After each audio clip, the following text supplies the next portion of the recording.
A shoe lands on the office floor with a sharp tap, and Bobe gasps, "Manager Han," as she launches herself forward like an emotional missile. She crashes straight into So-eun with a dramatic wah. "You look so much skinnier. You must have gone through a hard time." So-eun laughs awkwardly, sweat practically visible as she replies, "Huh? Miss Bobe, how have you been?" Moments later, another colleague beams. "Long time no see. Manager Han. Welcome back."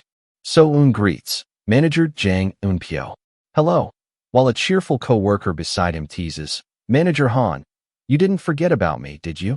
Meanwhile, another employee smiles warmly at Han from the hallway, greeting her with a gentle smile.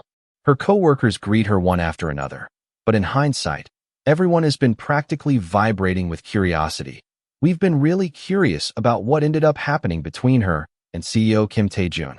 I'm sure everyone here is dying to ask, but we have to restrain ourselves. Around the office, co-workers sneak glances and whisper among themselves, while Bobe admits internally, trying to act professional, asks cautiously, "Manager Han, are you coming back to work?" So-eun calmly sets her bag down and replies, "No, I came here on a special assignment." She lifts a battered cell phone and explains, "I'm going to try fixing this cell phone." The moment the phone appears, the co-workers swarm it like detectives around a crime scene. Someone gasps, "Is that the cell phone that saved the CEO's life?" Another points out, "The case has a ton of rust all over it," while someone else notes grimly, "The bullet penetrated all over this side." As they examine the fragile internals, they mutter, "The components for it. We'd have to find some since they are quite old."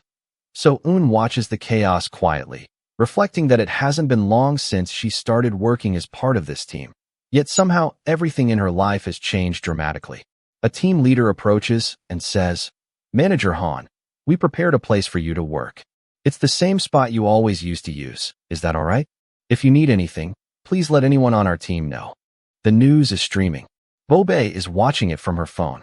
In the streaming, a man wearing masks to conceal his identity explains there's a strange connection between the deceased woman and the shady lawyer Yang Hee-wook.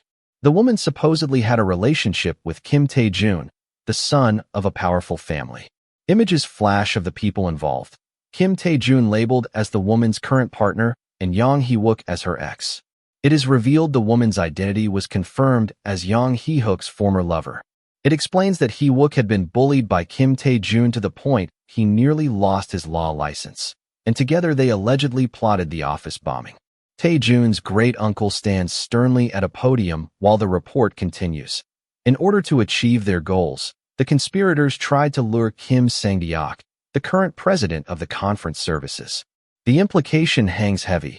This wasn't just revenge. It was a carefully orchestrated setup. Bobe shuts off the streaming and scoffs at the news video, muttering, "They are making our CEO look like a complete psycho." So-eun quietly sips her drink and reflects that the story being spread feels oddly convenient. Almost too perfect. So-eun remembers Tae-jun's grandpa speaking gravely that Kim Sang-deok refuses to admit guilt, and although he's been dismissed from his position, he still has time before stepping down. The warning echoes ominously. Once released, he will likely start trouble again. And somewhere behind the scenes, President Kim Sang-deok has already begun making his move. In the repair room, So-eun sits alone working when her phone rings. She asks Tae-jun if he has seen the strange news circulating online about Kim Sang-deok and whether he's all right. Tae-jun calmly answers, "Why wouldn't I be?" before assuring her that if she was worried after hearing the video, she shouldn't be, because he intends to erase everything tied to the case. He insists, "I'm fine. You don't have to worry so much about me," then slyly changes the subject. Instead of focusing on the case, he says she should worry about her own recovery first. Han pauses, as he casually adds, "All right, but isn't there something you're forgetting?" and reveals with a mischievous smile, "I'm talking about what the note I gave you this morning said." Earlier that morning in the hospital, he whines, "What am I going to do? I'll be all bored here on my own while you go to work." So-eun quickly shuts that idea down. In the afternoon, Secretary Song Moon-kyung will be coming to visit you. You can order something tasty to eat together.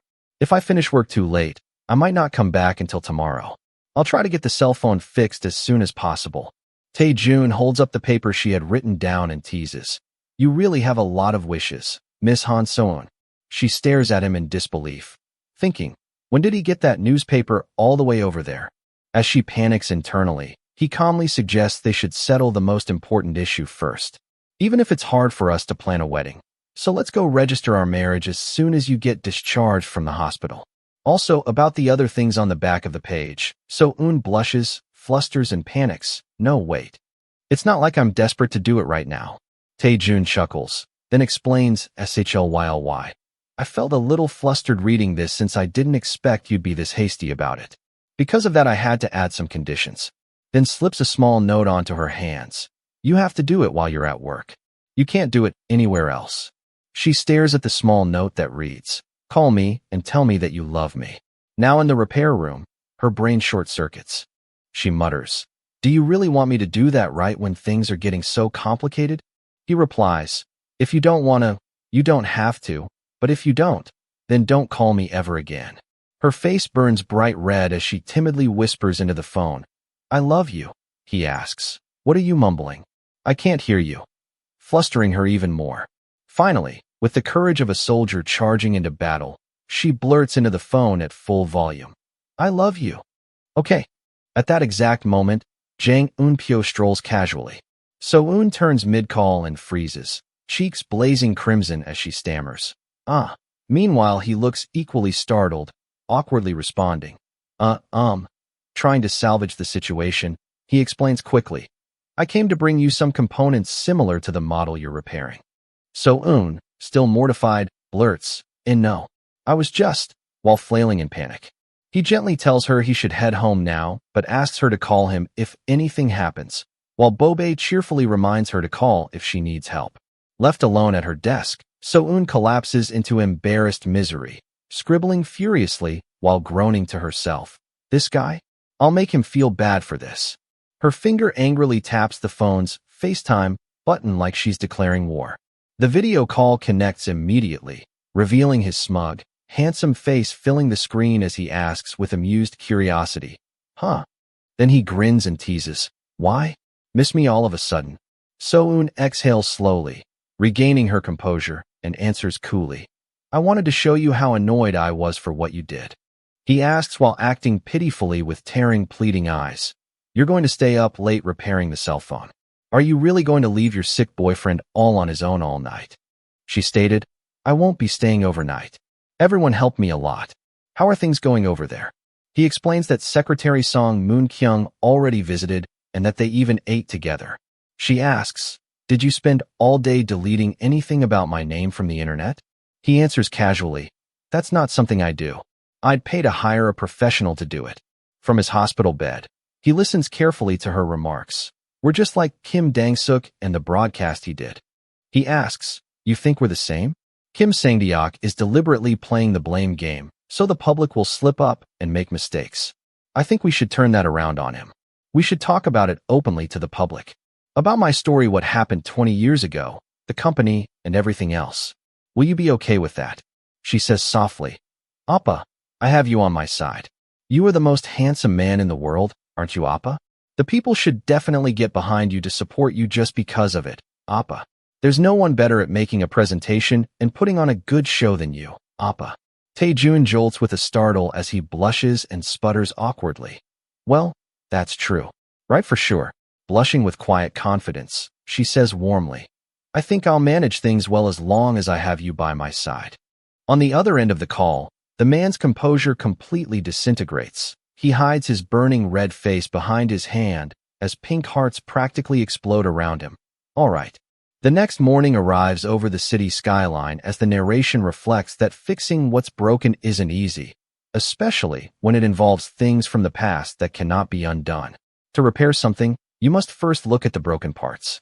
Although we can't turn back the clock, we can still move forward with newfound vigor. Bobae greets the office with a cheerful, good morning. Manager Han, how did the repairs go yesterday? You didn't stay here until late, did you? So-eun replies, no, thanks to all of you. I still have things to repair in the device, but I managed to fix the memory card. Jang Eun-pyo rushes over announcing, Manager Han, the setup is complete. So-eun responds enthusiastically, okay. The team gathers around the equipment, while someone reports the search still isn't going well.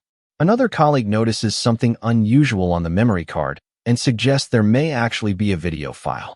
So-eun decides to try reconnecting it using a different adapter, and moments later the coworker gasps, "Oh, I think it worked. It's showing a file I can read." Everyone leans closer as the tension rises, because once the backup finishes, they'll finally play the footage. While Bobae took her phone and recorded the whole process. She exclaimed, "Oh, I think it worked. It's showing a file it can read." So-eun answers nervously, "Once the backup is complete, I will play it immediately." The recovered video begins. 10 years ago, Philippines. Han Hong-yu on the phone stammers. "Well, what?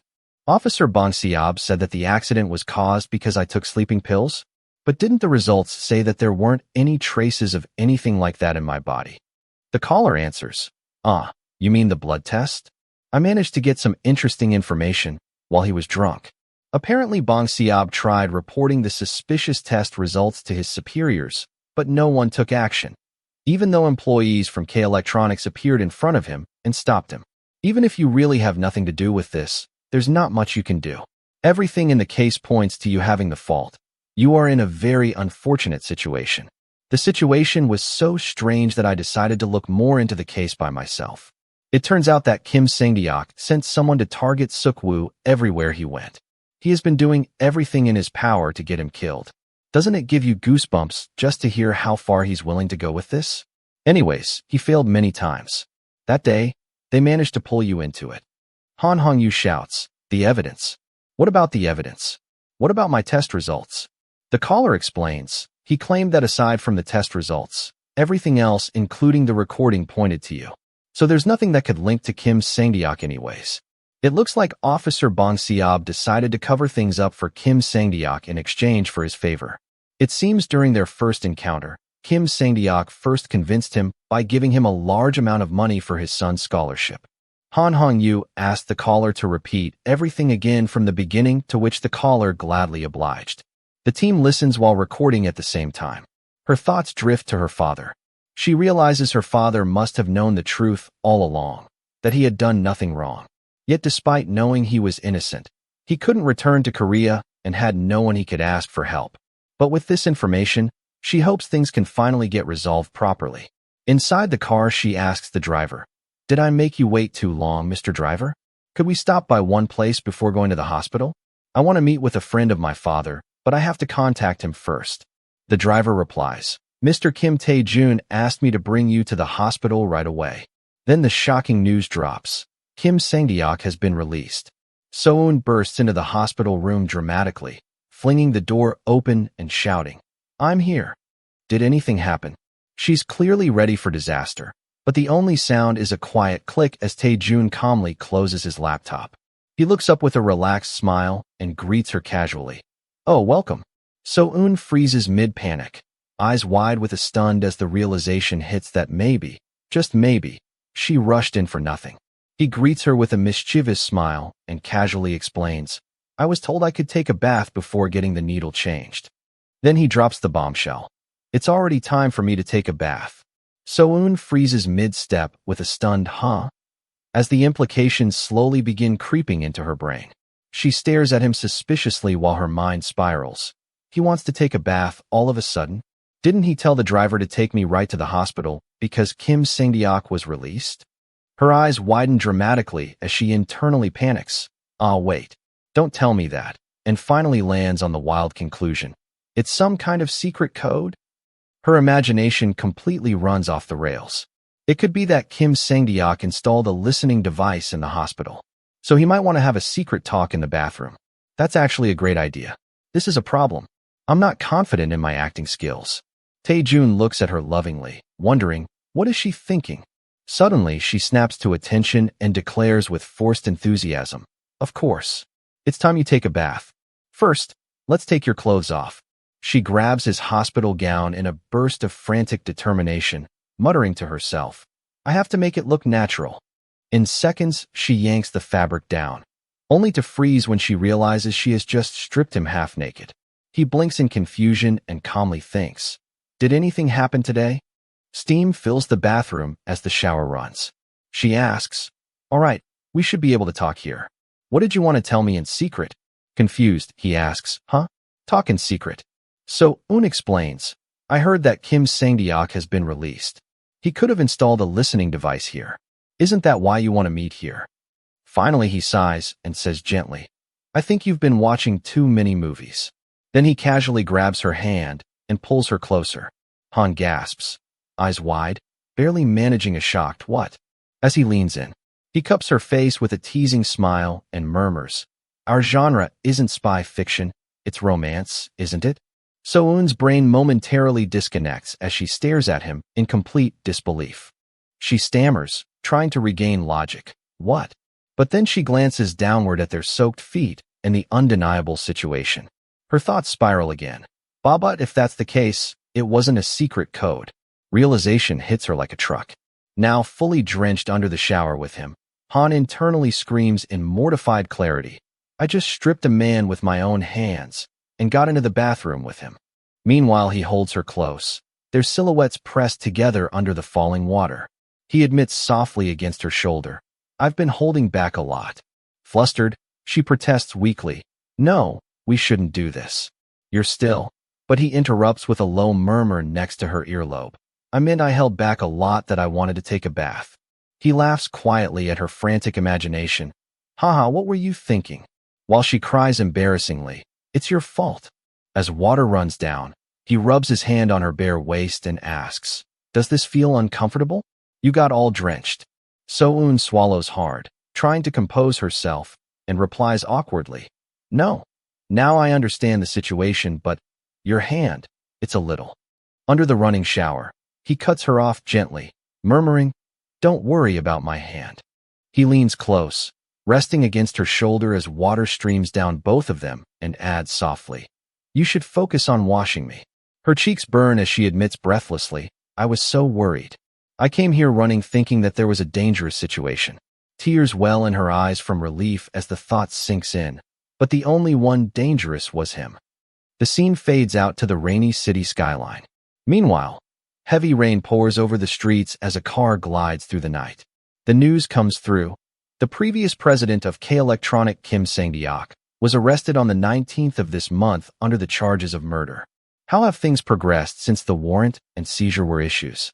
According to the Central District Court, the examination of his case and arrest began today at 10:30 a.m. and inside the car, a man angrily turns off the radio while muttering that the media has nothing but endless discussions about Kim Sang-deok. The driver, Officer Wang Bong-seob, grimaces behind the wheel, sweating as dread creeps across his face. I knew I couldn't live without this haunting me again. He slams the car into park. If that incident from 20 years ago resurfaces again, things could get dangerous for me. The evidence is all in my hand, and Kim Sang-deok knows that. He slams the car door and rushes out into the rain, panicking that if he doesn't move quickly, Kim Sang-deok will eliminate him to erase every remaining piece of evidence. Water splashes around his shoes as he hurries across the pavement, desperate to act before it's too late. Suddenly, someone calls his name behind him. Why has it been so difficult to hear from you? Wang Bong-seob. Have you been too busy while I was being detained? Bong-seob freezes and slowly turns, and comes face to face with Kim Sang-deok himself. Ah, how did you get here? Kim Sang-deok smiles with eerie calm and asks sweetly, Why do you think you are hallucinating? Then, with chilling confidence, he adds that in his opinion the person who truly needs to be detained is standing right in front of him. Wang Bong-seob stutters, Mr. President, what brings you here? Kim Sang-deok replies menacingly, What's the matter? Such a shame. Should I not have come here? I'm so disappointed. Don't you remember how much money I had to spend to promote you from a normal police officer to a chief officer? Wang Bong-seob stiffens, clearly shaken. There's nothing I can't do about your prosecutors. Sang-deok's tone turns darker.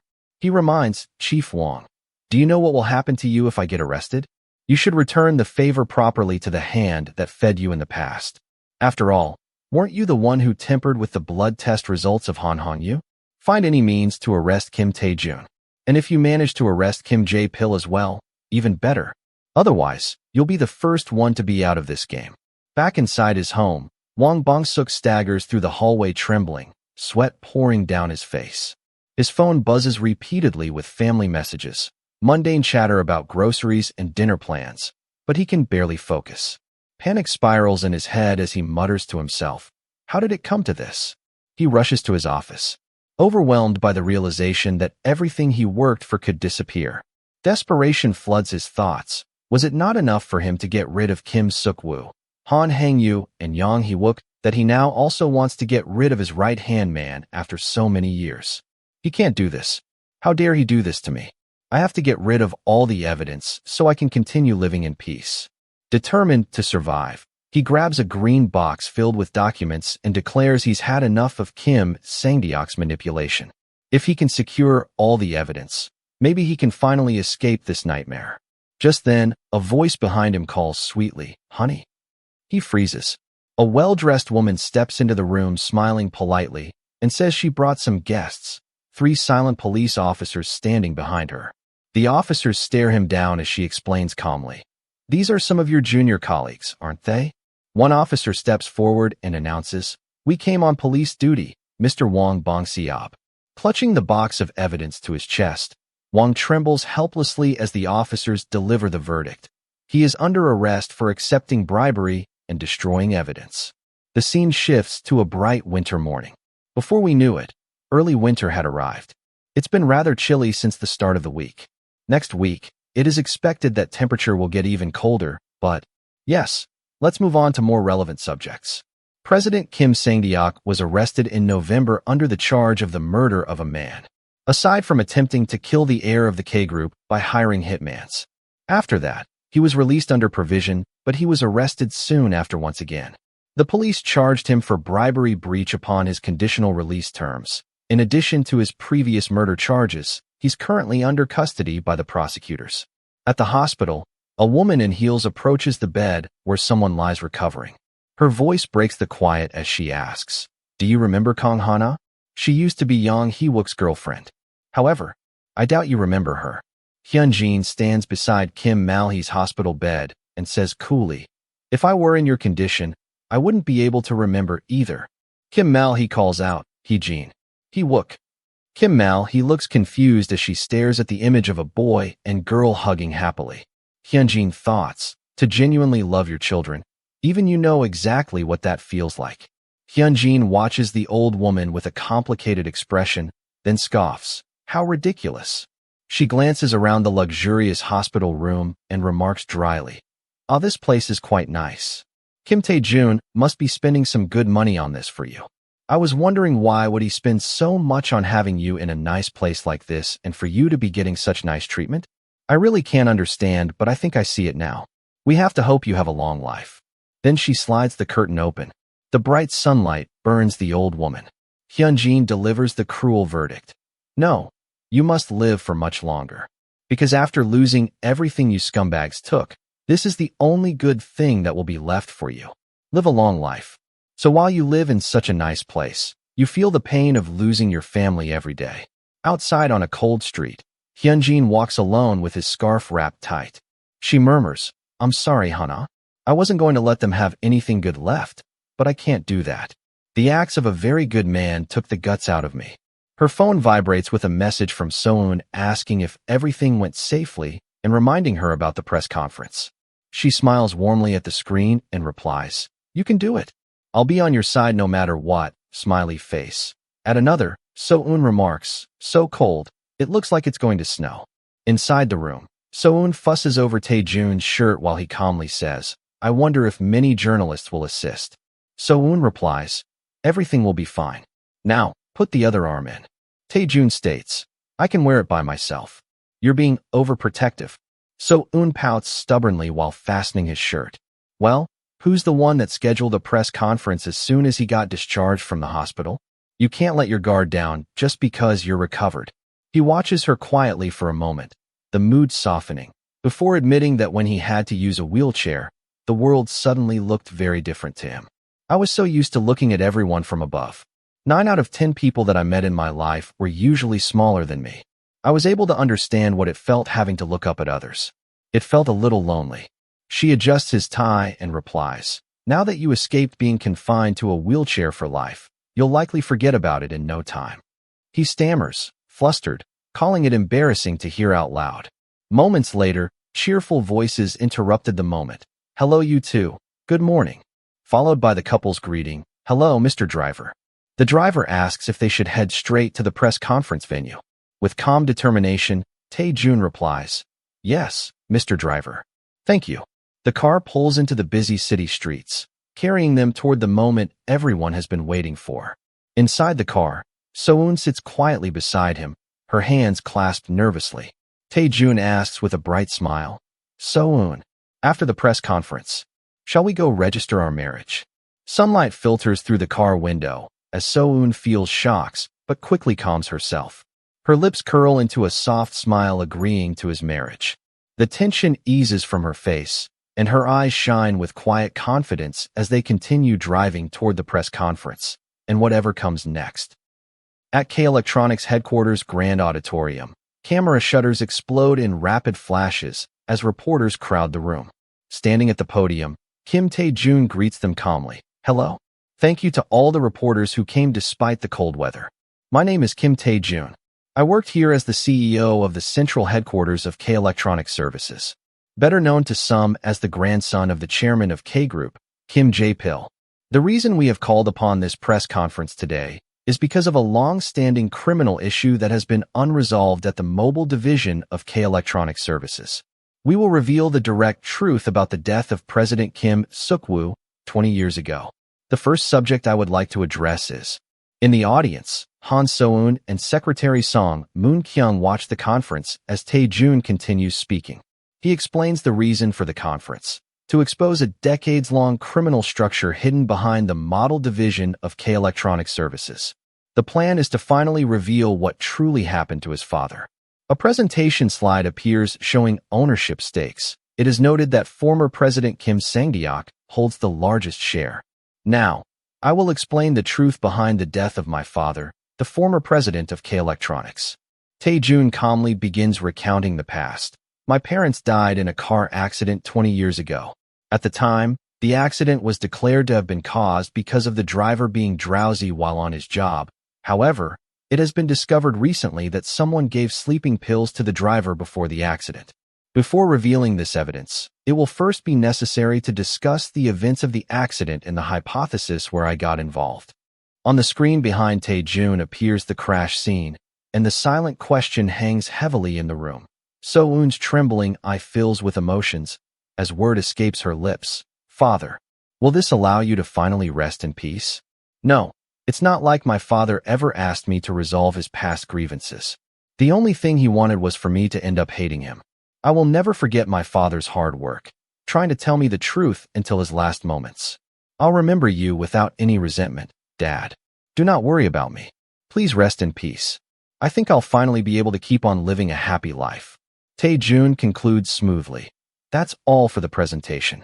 I'll take your questions now."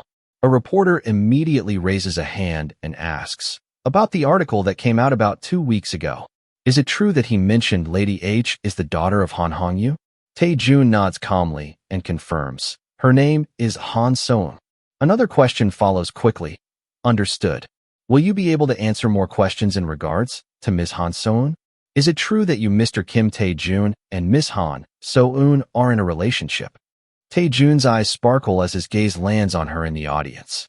In the audience, the flustered So-eun buries her face in her hands as he answers plainly, "Yes, it's true."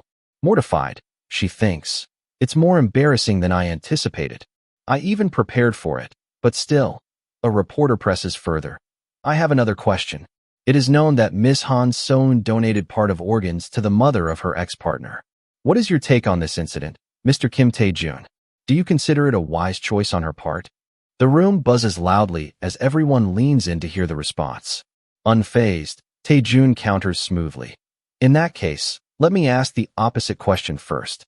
Do you think that an act performed with the intention to save someone's life is wrong, Mr. Reporter? The experience of having to lose a member of the family is a very tragic situation. Those who have experienced anything similar will know how much of a noble sacrifice she took. This is something that should be deserving of repeated applause. It's not something to be taken so lightly. But even if that incident hadn't happened, I would still love Han So-eun. It's true that that incident made me love Han So-eun even more than it used to. He lowers his head slightly at the podium. If there are none, then I will now proceed with closing your questions. Then someone interrupts. I have another question. A bold reporter shoots her hand up and blurts out the question everyone was secretly waiting for. Are you two getting married? Didn't you just reveal your relationship to the public? Because of that, I would like to ask you about thoughts regarding marriage. Without missing a beat, Tae-jun answers from the podium. We are planning to register for marriage first. The room freezes as the reporter asks the inevitable follow-up. Does that mean there was a proposal already? Facing the reporters with maddening composure, he simply smiles and says, it's a secret. The teasing answer lands like a grenade in the room, and the scene cuts away with the quiet narration. After the press conference was over, our story made headlines as the love of the century. A viral post titled, A 20 Years Relationship That Began When They Were Less Than 10, racks up millions of views while comments gush. Kim Tae-jun is so cool. Meanwhile, Kim Tae-jun, now positioned as the talented heir in line to take over K-Group, has caused massive public buzz. Yet ironically, signaling a generational shift, K-Electronics stock price takes a slight rebound. In the company office, a woman reports briskly. Thanks to the efforts of everyone doing their best to get things over with, the chaos quickly died down. And just when it seems the storm has settled, the story whispers ominously. And now, as if to put sleep to all this chaos, snowflakes suddenly started to blow fiercely one day. Han So-eun receives a call and answers warmly. Hello, Miss Sohn? Mr. Ji-wook? Hello. It's been so long. She laughs as Ji-wook admits. I enjoyed watching Mr. Tae-jun's press conference. Although I was forced to hear about your love story. Ha ha. Embarrassed, she mutters. That's a little embarrassing for me. Ji-wook reassures her, don't worry. It was a very touching and sad story. I'm glad that you were able to fight hard to be together again. She responds gratefully. Yes, thank you for calling me. Ji-wook continues. By the way, I have some good news. We have found a way for you to be able to work from Korea for us.